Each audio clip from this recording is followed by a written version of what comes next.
আলু কিনতে পারে না, পেঁয়াজ কিনতে পারে না, কাঁচা লঙ্কা কেনার ক্ষমতা নেই, তারা আমাদের কলকাতা দখল করবে। ভারতীয় পেঁয়াজ ছাড়া বাংলাদেশ অচল। ভারত পেঁয়াজ না দিলে বাংলাদেশে দাম হবে 1000 টাকা। ভারতীয় মিডিয়ায় ক্রমাগত প্রচার করা এই কথাগুলো এখন পরিণত হতে চলেছে ফাঁকা বলিতে। উল্টো বাংলাদেশে পেঁয়াজ বিক্রি করতে না পেরে মাথায় হাত ভারতীয় চাষিদের। সংবাদ মাধ্যমের খবর বলছে, এই মৌসুমে বাংলাদেশে পেঁয়াজ বিক্রি করতে না পেরে প্রায় 1500 কোটি টাকার ক্ষতির মুখে পড়েছে ভারতের কৃষকরা। এমন অবস্থায় প্রশ্ন উঠেছে, গত 1 বছরে আমদানি রপ্তানির শিথিলতা সত্ত্বেও কিভাবে পূরণ হচ্ছে বাংলাদেশের পেঁয়াজের চাহিদা। মূলত এবার বুমেরাং হয়েছে কোনো কিছু হলেই ভারতের রপ্তানি আটকে দেওয়ার টোটকা। RICL TMX, যুগের পর যুগ স্থাপনা থাকে মজবুত। কথায় কথায় যারা পেঁয়াজ রপ্তানি বন্ধের ভয় দেখাতো, সেই পেঁয়াজই কাল হচ্ছে তাদের। বারবার আমদানিতে বাধা ও 5 আগস্ট পর দুই দেশের মাঝে সৃষ্ট বৈরিতা বাংলাদেশকে বিকল্প ভাবতে উদ্বুদ্ধ করেছে। ভারতের কৃষি পণ্য রপ্তানিকারক সংগঠক HPE এর সাবেক প্রধান ও অভিজ্ঞ পেঁয়াজ রপ্তানিকারক অজিত শাহ বলেন, আমরা দীর্ঘদিন বাজারে ছিলাম না, এর মধ্যে আমাদের গ্রাহকেরা বিকল্প সরবরাহকারী খুঁজে নিয়েছে।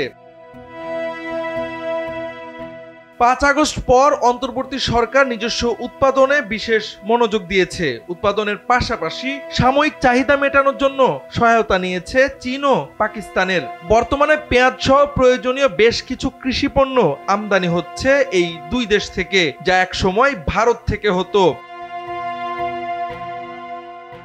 ভারতের বিশেষজ্ঞরা বলছেন, একসময় ভারত থেকে রপ্তানি হওয়া পেঁয়াজের প্রায় 1/3 গন্তব্য ছিল বাংলাদেশ। তবে গত 8 মাসে বাংলাদেশ ভারত থেকে খুবই সামান্য পরিমাণ পেঁয়াজ কিনেছে। যদিও ঢাকার বাজারে পেঁয়াজের দাম ভারতের স্থানীয় বাজারের তুলনায় প্রায় 3 গুণ বেশি, তবে ভারতের কেন্দ্রীয় সরকার মনে করছে ঢাকায় বর্তমান রাজনৈতিক পরিস্থিতির কারণে ভারতীয় পেঁয়াজ আমদানিতে আগ্রহ কম। বিপরীতে রপ্তানিকারকরা যুক্তি দিচ্ছেন, রপ্তানির নীতি ঘন ঘন পরিবর্তনের ফলেই ভারতের পেঁয়াজের ওপর নির্ভরশীল দেশগুলো অন্যত্র কেনাকাটা করতে বাধ্য হচ্ছে।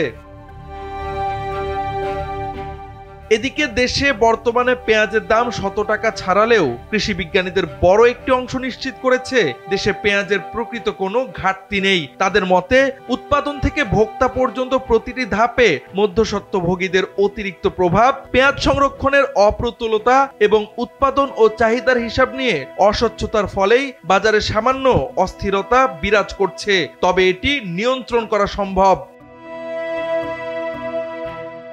বাংলাদেশ কৃষি গবেষণা ইনস্টিটিউটের আঞ্চলিক মশলা গবেষণা কেন্দ্রের প্রধান বৈজ্ঞানিক কর্মকর্তা কৃষিবিদ ডক্টর মোহাম্মদ মাসুদুল হক জানান, বর্তমানে দেশে কমপক্ষে 8 থেকে 10 লাখ মেট্রিক টন পেঁয়াজ মজুত রয়েছে।